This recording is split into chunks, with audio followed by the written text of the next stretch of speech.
You open this door with the key of reason. Beyond it is another dimension. A dimension of truth. A dimension of freedom. A dimension of joy. You're moving into the land of both the ideal and the real, of the possible and the actual.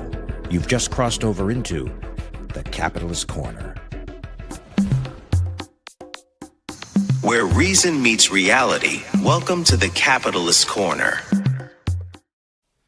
Welcome to the Capitalist Corner, everybody, on this hump day, Wednesday, April 8th.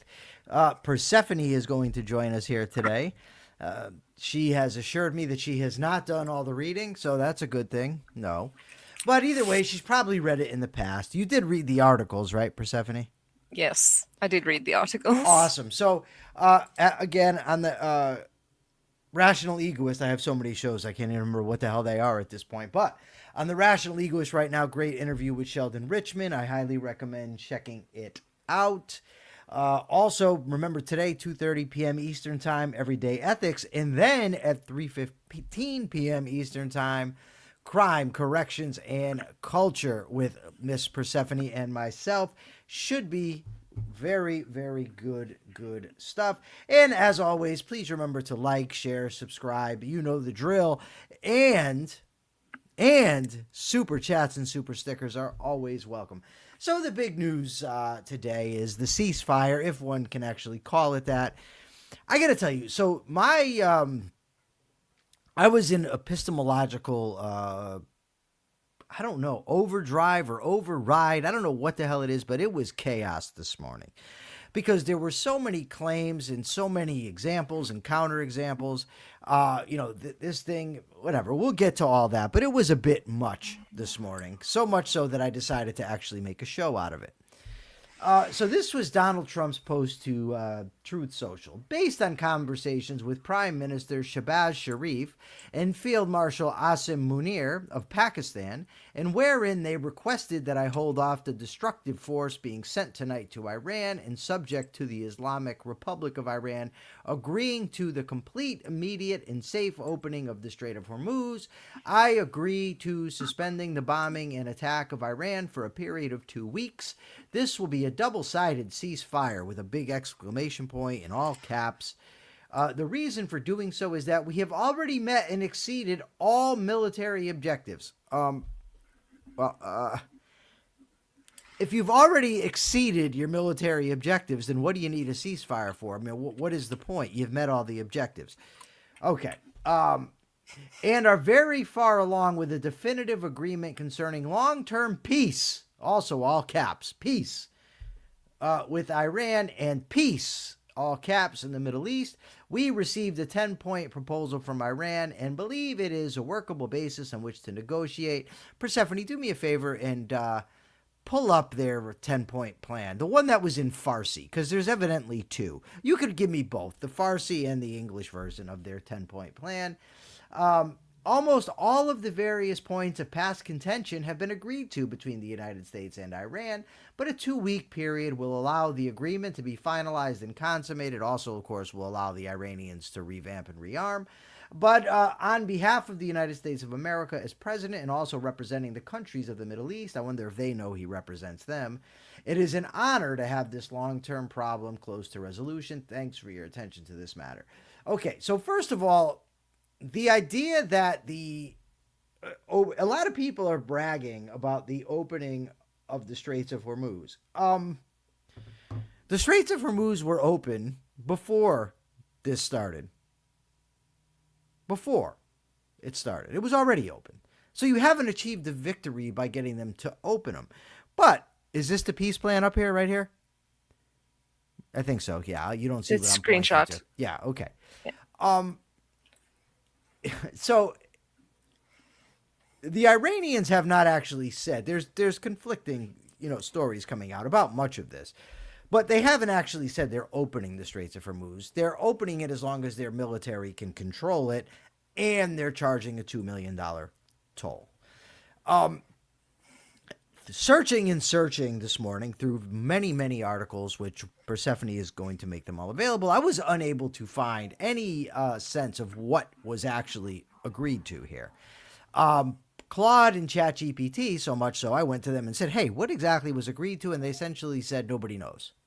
I mean, it was longer than that, but that was the basic answer. So this is the 10-point plan reported by Al Jazeera's diplomatic editor, James Bays. This is the 10-point plan that they have put forward. Fundamental commitment to non-aggression from the U.S., controlled passage through the Strait of Hormuz, and coordination. Is this the English or the Farsi version? So they said that the full 10-point plan wasn't made public, but he reported that it includes the following. Okay, so there was a Farsi and an English version, but I don't know exactly which was which. Okay, controlled passage through the Strait of Hormuz in coordination with the Iranian armed forces, which would mean that Iran retains its leverage over the waterway. They previously didn't control it, so they've actually gained in that situation. And this is the Farsi one, okay, I know because this is in there. And acceptance of Iran's nuclear enrichment program. The lifting of all primary and secondary sanctions and resolutions against Iran. End of all resolutions against Iran at the International Atomic Energy Agency. End of all resolutions against Iran by the United States Security Council. The withdrawal of U.S. combat forces from all bases in the region. Full compensation for damages suffered by Iran during the war to be secured through payments to Iran by ships passing through the Strait of Hormuz. The release of all Iranian assets and properties frozen abroad, and the ratification of all these matters in a binding United Nations Security Council resolution. Okay, so look, I don't think that the United States is actually going to agree to all that. The point is what it shows is that the Iranians are not negotiating in the same way that Trump is. They are not. Like we're calling victory, they're calling victory, right? I don't, like I said, much of this is in public. We don't ultimately know, but from all the information coming, what happened is Trump went back on his threat. I think this is like the third time now he's given an ultimatum and then has gone back on it. I know. 5D chess. Yes. I know. Art of the deal, genius, blah, blah, blah. Got it. So at the beginning of this whole thing, one of the reasons I opposed the war was because of the man conducting it, Trump. He is the commander-in-chief of the armed forces. And given that he violated the Constitution to do it, I mean, he's ultimately making the decisions of when it stops, how it's conducted. You're talking about a megalomaniacal liar, pathological liar, and somebody who is not very competent and has not demonstrated himself to be so. So I was very skeptical, constitutional arguments aside, in his ability to properly conduct this war. Lo and behold, this morning, a lot of the people who have supported this war are very upset at his conduct here. Now, I'm not going to say that this exact scenario was predictable, but the idea that Trump would disappoint, very, very predictable, especially when many of the people who supported it had just been calling him Hitler a month ago. How you didn't know or couldn't know that this was a very possible, very likely indeed outcome, what's the word I'm looking for? Boggles my mind. But that's the state where we're at. So I want to read to Robert's thing here first. Robert says, most of us spend a lifetime, thank you for the $4.99, looking for heaven. If we just stop and take a good look around, we might realize we're already there, unknown. Thank you, Robert. That's an optimistic take. So we got some comments I want to go through. Optimism is hard today. Not that I'm going to let that stop me, but damn, that's from Robert Naser. Nicole Hingle, WTF, all the leaders are dead. Who is he talking to? From Nicole Hingle. Mr. Deagle says, if this is the end, it will probably embolden the Islamicists. Mr. Deagle, there are people touting this as the great art of the deal. Yes, there are. Trump is playing chess with himself and somehow losing. The great enchantador. And Gary Menard with a $1.99 super sticker. Thank you very much, Gary. I've said this before, and I'm not going to change my mind just because now it happens to support my claim. But it's very difficult, if not impossible, to know with certainty what is going to embolden people and what's going to encourage them and what is not, especially when they're religious lunatics and we don't know really their thought processing. That said, there's a very good chance they're emboldened already by this, by a president who consistently makes threats and doesn't follow through on them, draws red lines, and then they're crossed and he doesn't care. They're able to negotiate and push forward. They're mocking him openly on social media. They're declaring victory. Oh, and by the way, there's many, many reports out there. I have not been able to verify them all, so if they're false, I'm sorry, that that Iran has already violated the ceasefire. They've attacked Israel, they've attacked the UAE. That's all out there. But what's also out there is the fact that Israel says that this agreement does not include Lebanon, so they can continue hunting Hezbollah in Lebanon. Well, Iran says it's either going to include Lebanon or it's not happening. The Pakistanis, from what I saw this morning, they said the same thing. The deal includes Lebanon. So evidently people that are involved in the deal don't even know what it consists, which isn't exactly a very encouraging thing to me. Persephone, what is your take before I get to the utter ridiculousness of social media this morning? I was telling Michael before the show that at work we were discussing the war and someone mentioned, but there was a ceasefire. And as this person mentioned that, my friend sent me the screenshot of the headline that it was already violated. And the terms of the deal are, I mean, number one, that's not a good deal for the United States. If that is the what ends up being agreed to, that's terrible. And it's not going to work. And it's all just very tiring. I agree with Robert. It's hard to be optimistic right now. Yeah, it is. This morning I saw a prominent objectivist who was in real favor of this war, despite its being unconstitutional. I think he may even argued it was, which was ridiculous anyway. But nonetheless, and he's criticizing Zoran Mamdani for enacting unconstitutional policies. This was one of the very things I was so worried about just, when we were going into this thing, is once you've said, well, this is a good enough policy or a good enough practice to violate the Constitution, well, beware, because other people have ideals as well. Right? And other people will say that their ideals justify it. I know. Your objective and your truths are the objective ones. Okay, good luck making that argument to people that don't give a shit. So I responded to him in the comments. I said, nope, not going to let it happen. Pick a different argument. The constitutional one for you is gone. Right? Because consistency to me matters. Right? I would rather be wrong and say, oh, wow, you were wrong before, than just be a hypocrite. Like, I can be wrong. I've been wrong before. I bet I'll be wrong again.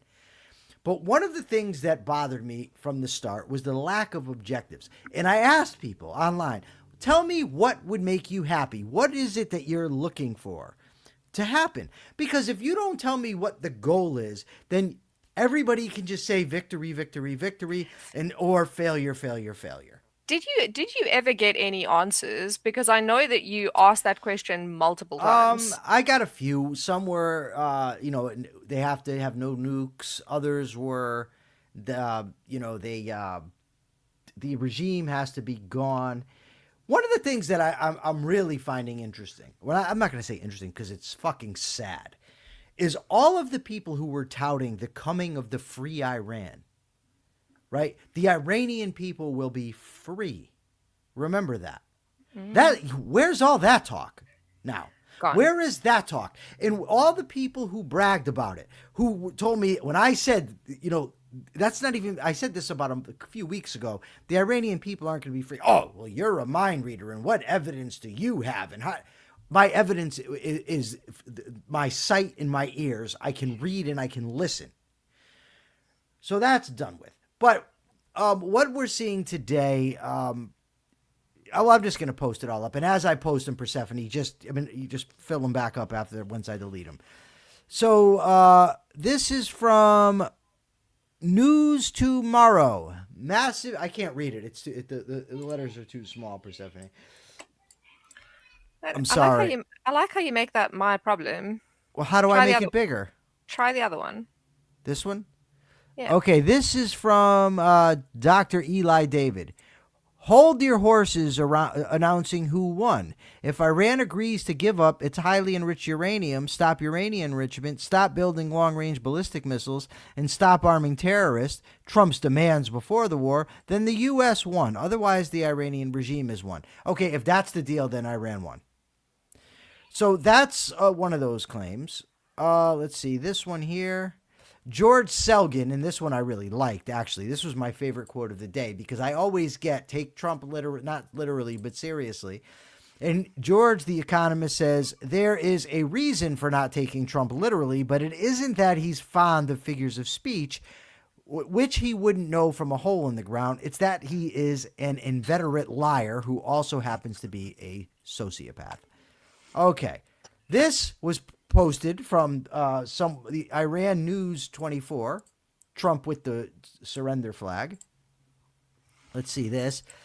Qasim Rashid Esquire, Iran deal by Obama, Strait of Hormuz open for free, Iran limits uranium enrichment, Iran agrees to make no nuclear weapons, Iran allows international inspectors to ensure compliance, inspectors confirm Iran's full compliance, ceasefire by Trump, Strait of Hormuz closed, only open for 2 million per ship, Iran makes no guarantee of limit on uranium enrichment, Iran makes no guarantee of no nuclear weapons, Iran makes no guarantee of allowing inspectors. Then we have being libertarian. Being libertarian says MAGA. Trump means business and doesn't fool around. MAGA, LOL, you actually believe what he said was serious.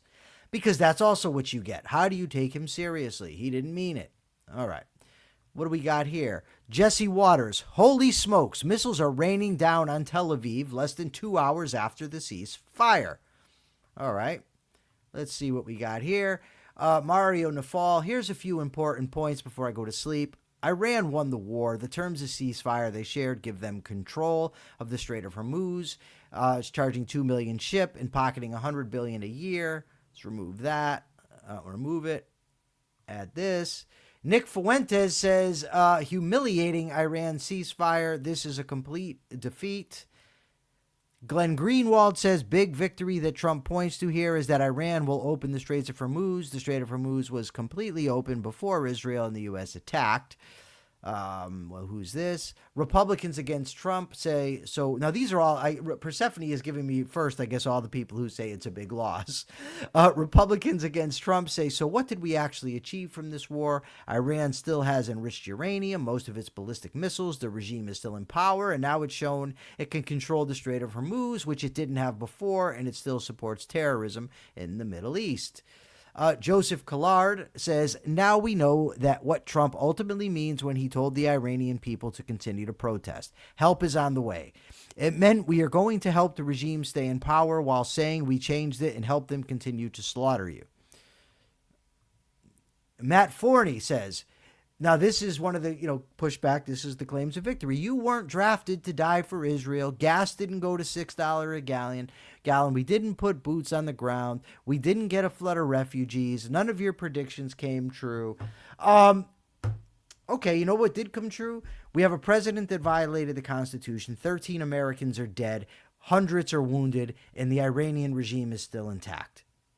So all that spin bullshit you're putting up there, you could take that straw man, you could turn it sideways and shove it. Well, you already know. Let's see here. Who's this from? Oh, Caroline Leavitt. Caroline Leavitt, the spokesperson for the White House. This is a victory for the United States that President Trump and our incredible military made happen. From the very beginning of Operation Epic Fury, President Trump estimated this would be a 4 to 6 week operation. Thanks to the unbelievable capabilities of our warriors, we have achieved and exceeded our core military objectives in 38 days. Oh, we did? We did? So the regime is gone and the uranium is gone. Well, those were just two. I mean, they were changing. So depending on who you asked on what day, I suppose that they could be achieved. She says, more on that tomorrow morning from Secretary War and Chairman Kaine. The success of our military created maximum leverage, allowing President Trump and the team to engage in tough negotiations that have now created an opening for a diplomatic solution and long-term peace. Additionally, President Trump got the Strait of Hormuz reopened. He got it closed. Was that the last one? Yeah, and then she also says, never underestimate President Trump's ability to successfully advance America's interests and broker peace.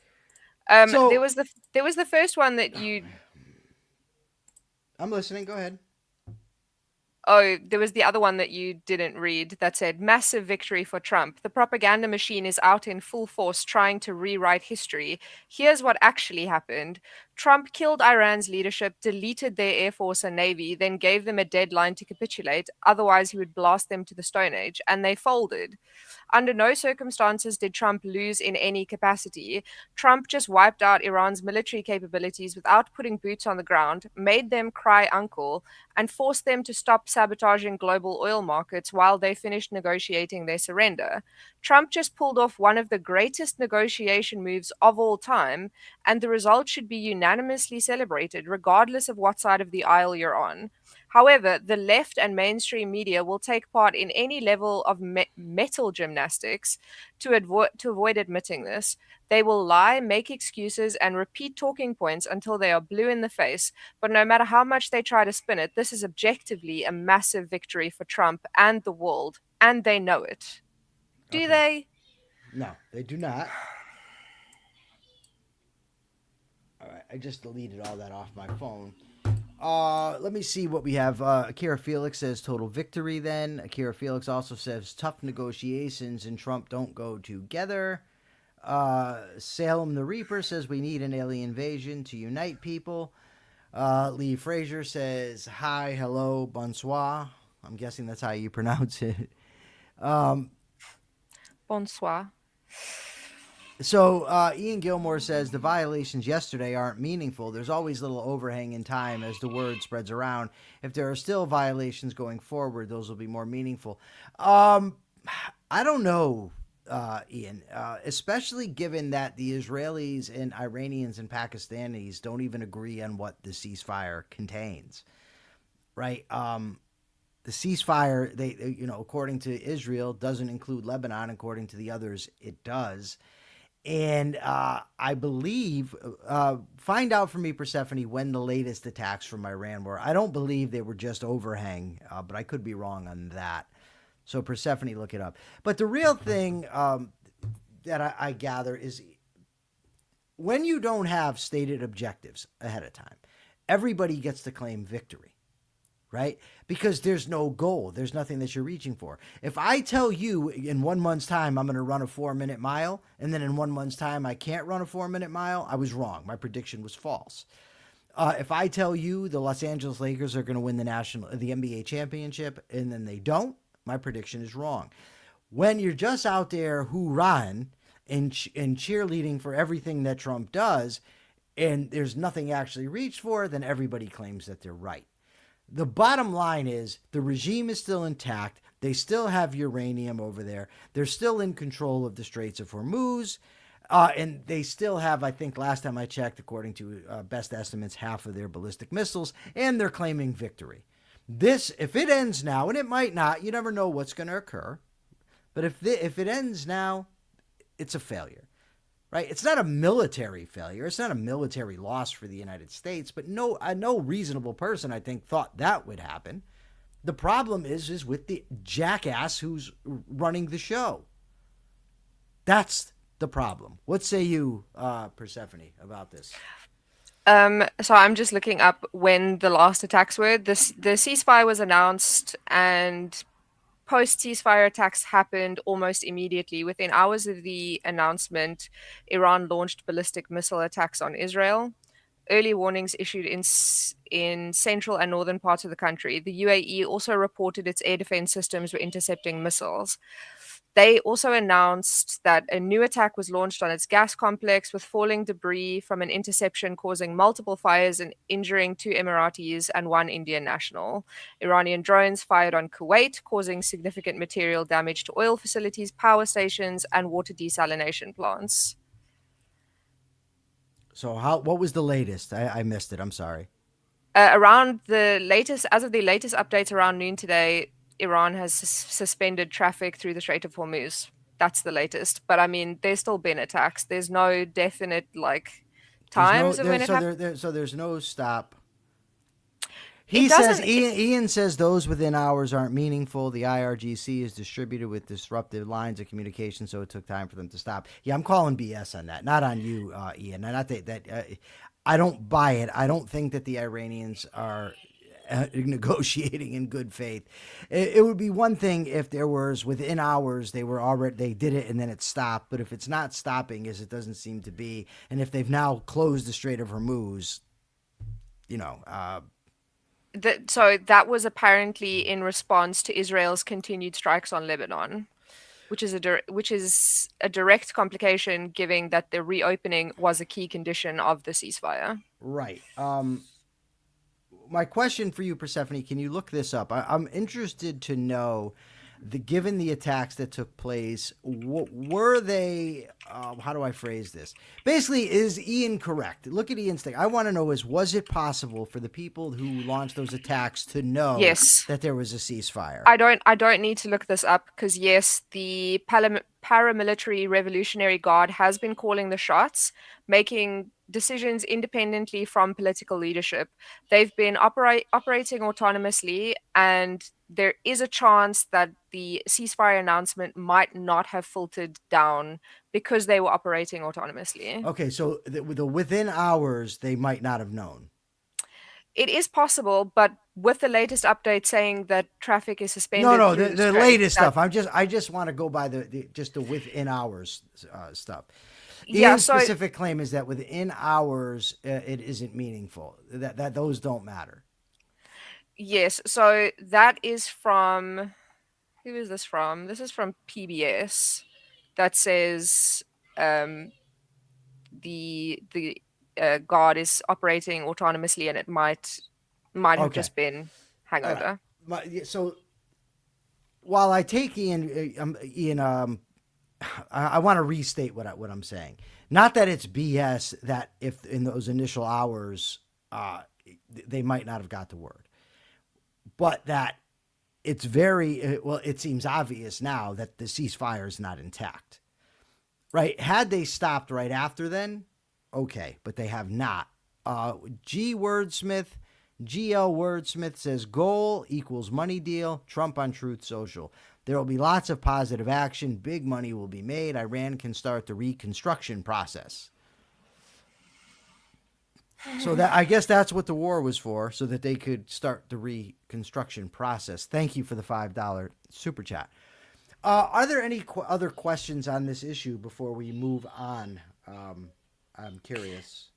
Did you see Ian's previous statement where he said this is actually a basic Trump operating procedure? Do something without being specific about the point, then claim you achieved it, no matter what happens.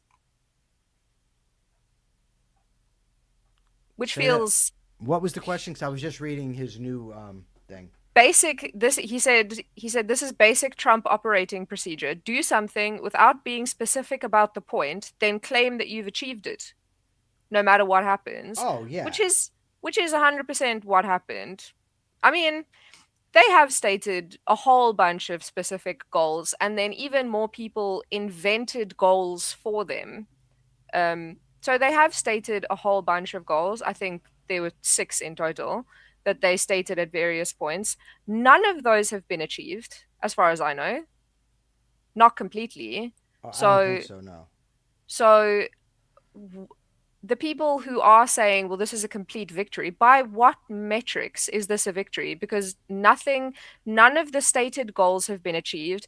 If this ceasefire deal is what ends up happening, that's a loss. And I don't know how anybody could spin that as a win for anyone. I don't either, but they will. So, Akira says, weren't objectivists against nation building? I think, but I don't know, and I don't know that it was universal. Hold on, So, Ian, go ahead. yeah, are you reading about The the, ceasefire. Yeah, yeah. yeah. Um, so Ian, that's also what I saw, that the closing the strait was in retaliation for Israel's attacks on Lebanon. Okay, hold on. This is all very depressing. Keep talking, Anyway, Persephone. so for anybody who is interested in reading the articles and everything, if you go to the Capitalist Corner website, which is www.thecapitalistcorner.org, there is a tab in the menu that's called Recommended Reading, and the articles are generally posted about an hour before the show goes live or just afterwards. And that includes any tweets that were referenced, any articles, and any AI overviews. So you can read everything that Michael sends um, on the website. And then obviously also after the show notes are posted where there's just sort of a breakdown of everything that was discussed with the referenced works. Like anything that was cited that wasn't in the recommended reading, that will also be referenced in the show notes. Okay, so as of April 8th, today, it says here, despite the ceasefire agreement, the UAE reported its air defenses intercepting Iranian missiles and drones. It says that the strikes are continuing. It says one possible explanation that's being floated is what you just said, that because of Iran's decentralized military, the violations could be a loose change in the communication.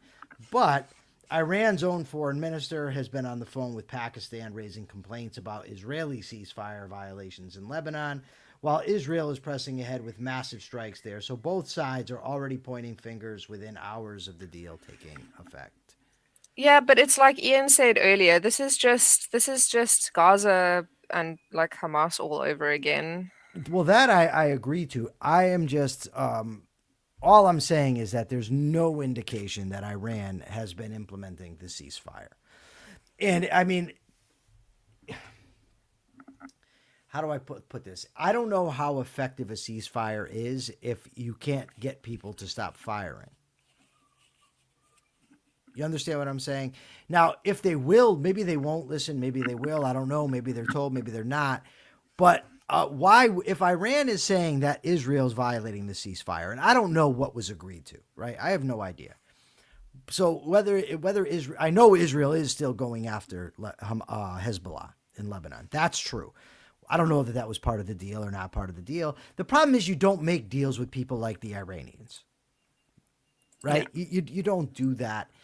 So it seems like the ceasefire is not holding. That's all. That is, all I'm prepared to say, I suppose, on that. I don't know how long afterwards it's supposed to take.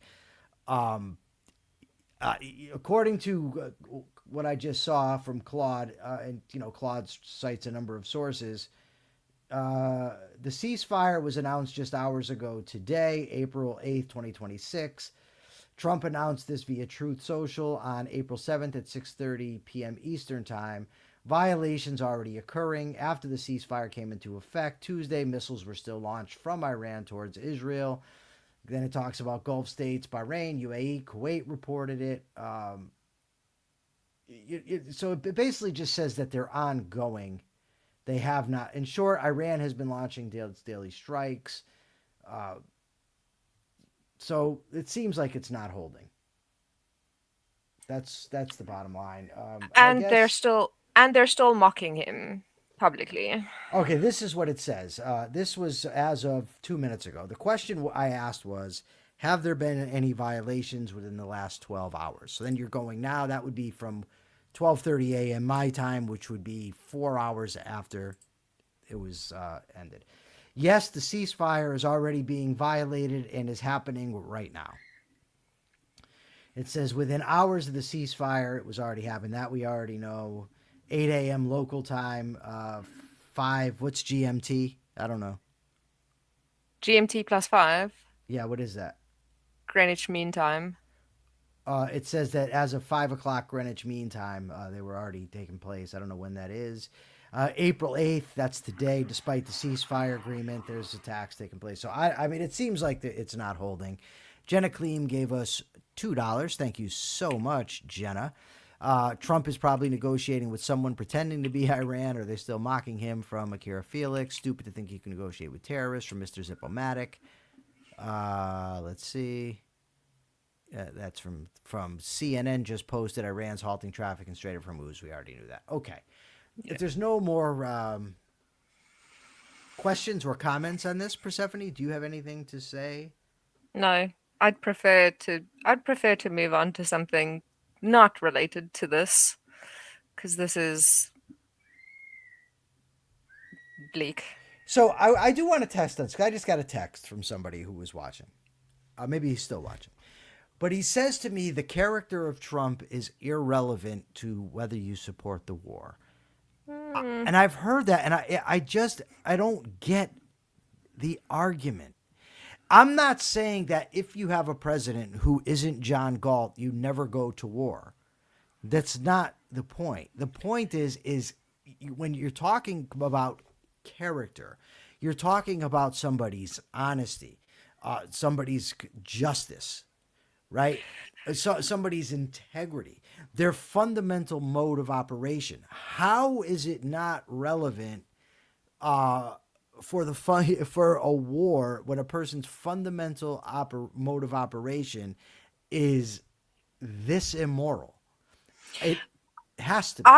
I sort of understand where that person is coming from, but at the same time, I disagree. I can sort of see it, and I've heard people make similar arguments, and I'm like, maybe if you were talking about a regular person, but when someone is as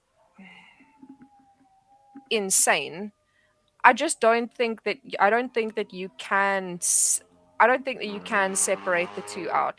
Yo, my neighborhood is loud today. Megan Ribbons also says that the Artemis 2 broke the record for astronauts that have traveled the furthest from Earth, which is amazing. Great positive news amidst all of the other absolute chaos that's happening. And there've been some gorgeous pictures of the moon and some gorgeous new pictures of Earth, which is great. Did they really? Release new pictures of Earth? Yes, they released a stunning new picture of Earth, which had people very confused because, number one, it was upside down, if a planet can be upside down, and it was photographed from the night side. So it was very confusing for some people, but it was a really cool picture because you could see the aurora. It wasn't the borealis, it was the other one. And you could see the aurora, and it was a gorgeous image. They took it by opening up the aperture and using a very long exposure time, so you can see the city lights in Africa and towards the Europe. It was a great picture, but it had a lot of people very confused because they were like, what is that landmass? Why is the planet upside down? Why does it look different from the picture that was taken in 1979? And it created a whole bunch of really interesting and kind of stupid debates. But it was gorgeous. I highly recommend everybody go and look at it. All right. So ARI has, as far as I know, this is new, has just put up The Age of Envy, a great essay by Ayn Rand. And I read it this morning. Mark and I did a show on Saturday on the Self-Made Soul about envy, and it wasn't available then, but it's available now. So I thought we could talk about it because I think it's very, very relevant to much of what we talk about. She starts off with saying, a culture, like an individual, has a sense of life, or rather, the equivalent of a sense of life, an emotional atmosphere created by its dominant philosophy, by its view of man and of existence. This emotional atmosphere represents a culture's dominant values and serves as the leitmotif of a given age, setting its trends and style.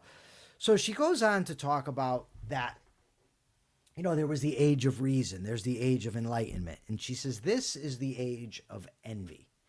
Now, she clarifies and says she's not specifically talking about envy, but basically using it for lack of a better word. And what she's talking about is the hatred of the good for being good. Not, mind you, now, somebody who disagrees with the definition of good and hates what's being called good. She's saying somebody who within their own mind identifies something as the good, as desirable, and then hates it. She says here, this hatred is not resentment against some prescribed view of the good with which one does not agree, but what it's hatred of the good for being good means hatred of that which one regards as good by one's own conscious or subconscious judgment. And, she goes on and she talks about, you see somebody who's successful and you don't necessarily want what they have. You want them not to have it. You see somebody that's very smart and you don't want to have their intelligence. You want them to be an idiot. And this emotion of hatred that comes with it. And she goes on to talk about, she gives this example that I thought was great, where she says that, the worst thing people, she says, like they will hide it and say, well, somebody's bragging. Like if somebody says, I'm good at something. Oh, you're just bragging. Or if somebody says, yeah, I'm a smart person. Oh, you look at that conceit.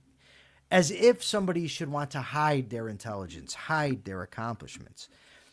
I've dealt with that so much in my life in prison where I'm studying. I'm doing everything I can to better myself. Oh, look at him. He thinks he's better than us. You're motherfucking right, I do.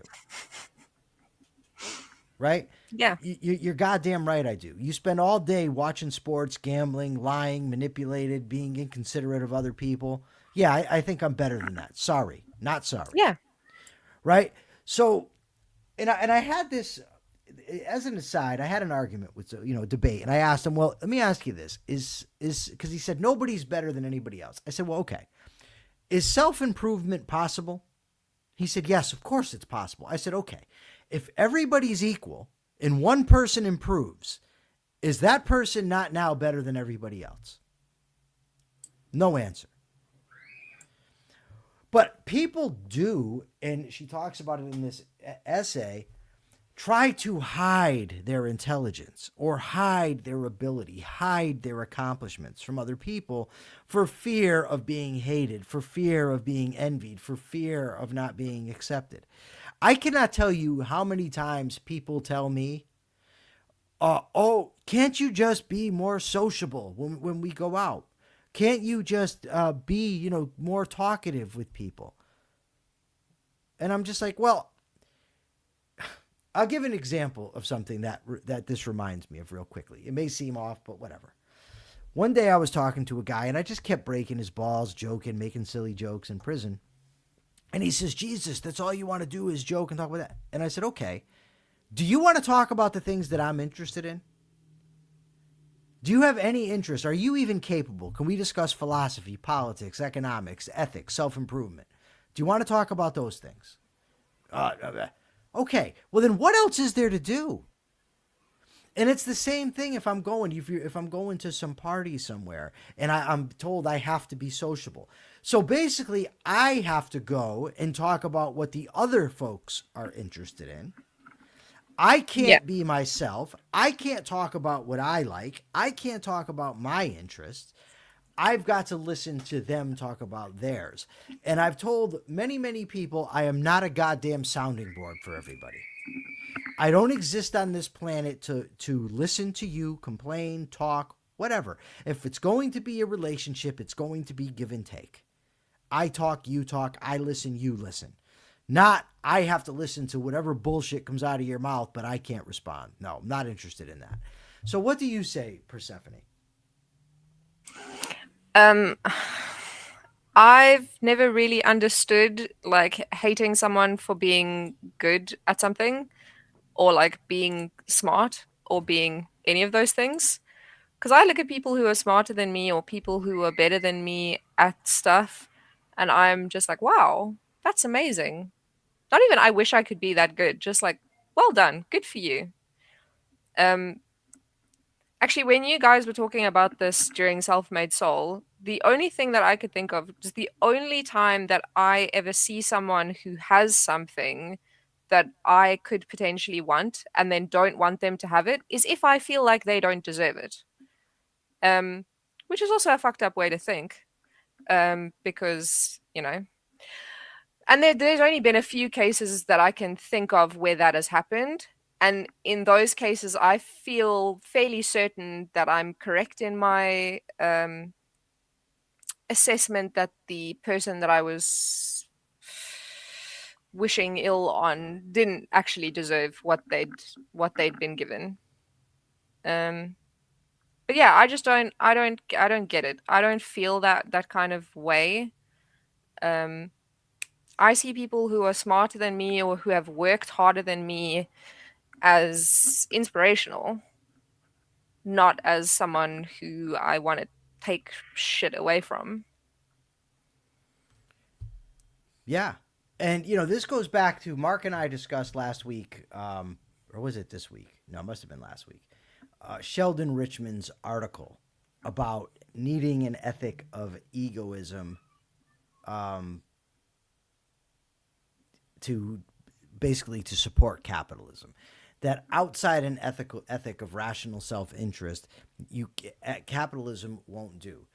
So there was a discussion the other day on Tucker Carlson. He had some guy, and I don't know who it was, but the guy said that Christianity is incompatible with capitalism.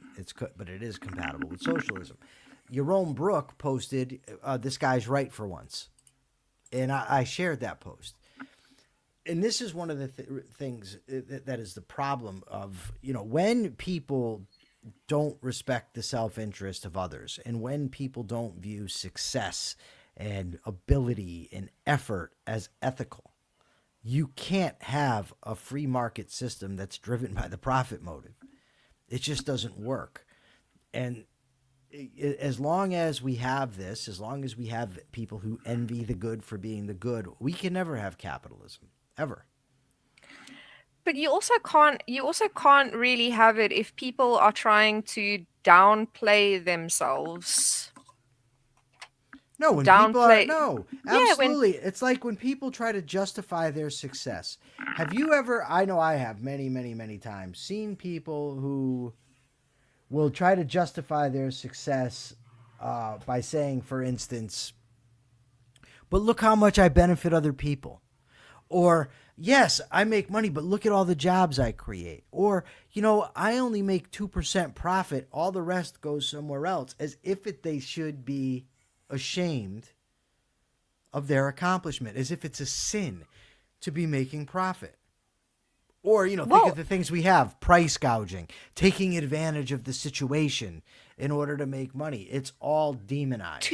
To a lot of people, it is a sin. You shouldn't, but I don't understand that either. I don't understand that mindset, because they don't have a problem with profit if it's theirs. But when it's anybody else, I saw an article. I was telling you about this the other day. In apparently Teen Jacobin, which is a horrifying thought, and they were doing like an expose on Mr. Beast. And do you know who Mr. Beast is? I've heard of this okay. person. But so here's some important information about Mr. Beast. He makes a shit ton of money, and he uses a lot of that money to do some really good things, right? Is he possibly an asshole? Maybe. Does he also use his profit for other things? Possibly. But he uses a lot of the money that he makes to do really good things for other people.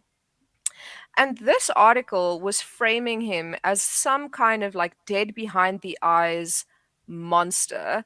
And it was so funny because all I could think was, if he wasn't making all of the money that he was making, you who claim to want altruism, right? So looking at it through that lens, if Mr. Beast hadn't been making all this money, all of those good deeds that he'd done wouldn't have been done. So what is it that you want? Do you want Do you want like everybody to have a good life? No, you just want everybody to be miserable and fucked up. That's what you want. Because if you can look at someone who, yeah, Megan Rubin says he paid for cataract surgery for 1,000 blind people. That's just one of the things that he's done, and he uses his money like that in for a lot of things. And then for people to turn around and go, "Oh well, he sucks. He shouldn't be making so much money." What they're saying is everybody that he's helped should suck a fat one, which is weird coming from them. You know what I mean? Like it's such a bizarre train of thought to me. I don't understand what do you want other than for everybody to just be miserable? I didn't know why it had to be a fat one, but whatever. Yeah, I mean, whatever. There's a great line in a song, and if I get it right, Robert, I apologize. But Rush's song Anthem, it says, "You live for yourself. There's nobody else more worth living for. Their begging hands and bleeding hearts will only cry out for more," and that's the truth of the matter. It's never enough. For the people that will demand of you, the people who want your time, your effort, your intelligence dedicated to them or their pet projects, it will never, ever, ever be enough. And you can beg them for forgiveness all you want. You're not getting it. No. And you shouldn't need it. You shouldn't want it. You shouldn't seek it. And that's why we need egoism. All right, I'm ready to wrap up today. Are you ready to wrap up? I am ready to wrap up. Oh, somebody just sent me a message. How lovely.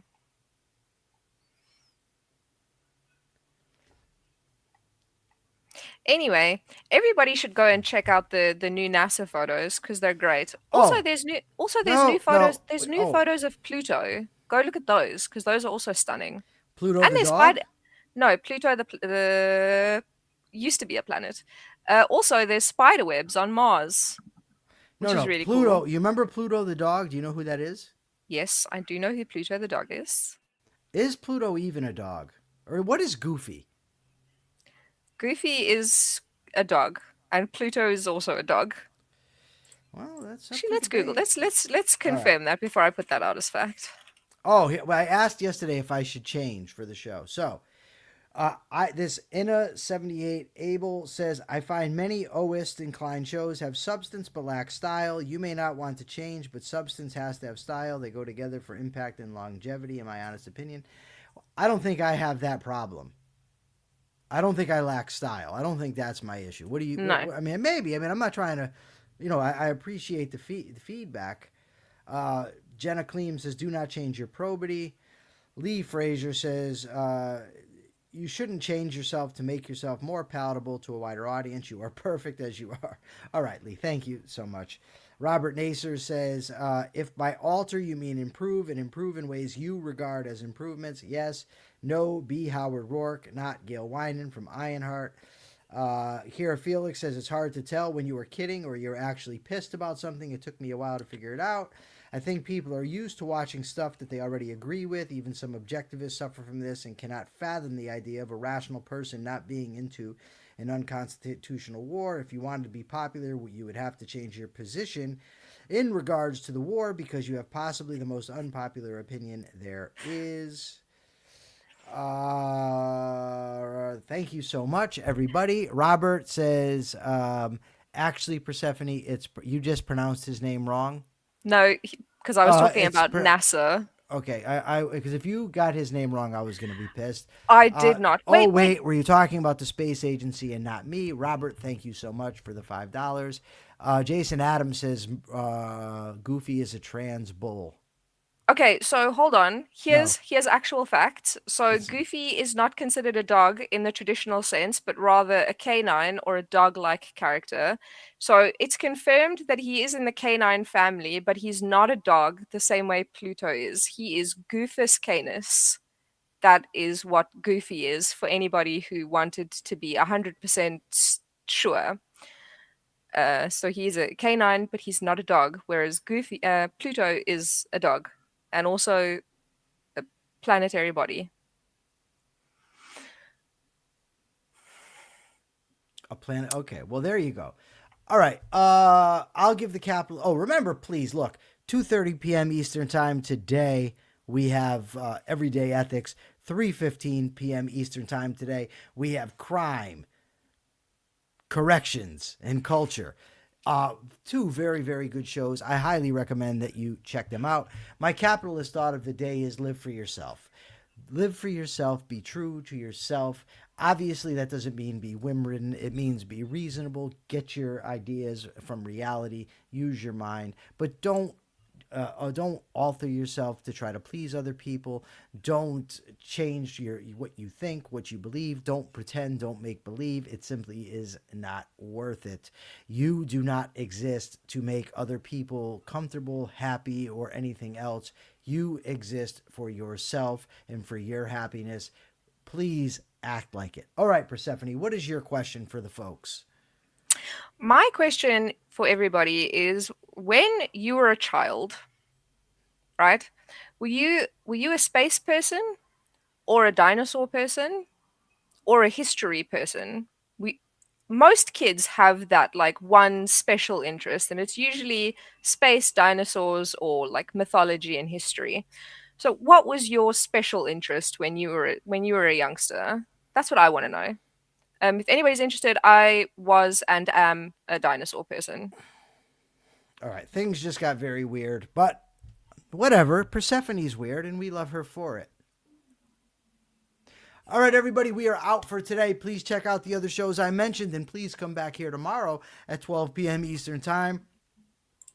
I asked Mark Pellegrino when he will be returning to the program. He said probably, Prolly, Friday. Oh, and if you like horror shows, something very bad is about to happen. Mark recommended it. Definitely worth watching. Very unpredictable show. Check it out. But until tomorrow, folks, remember to always check your premises, and peace. I always do this. I can't get my fingers in front. Whatever. Don't work. Peace.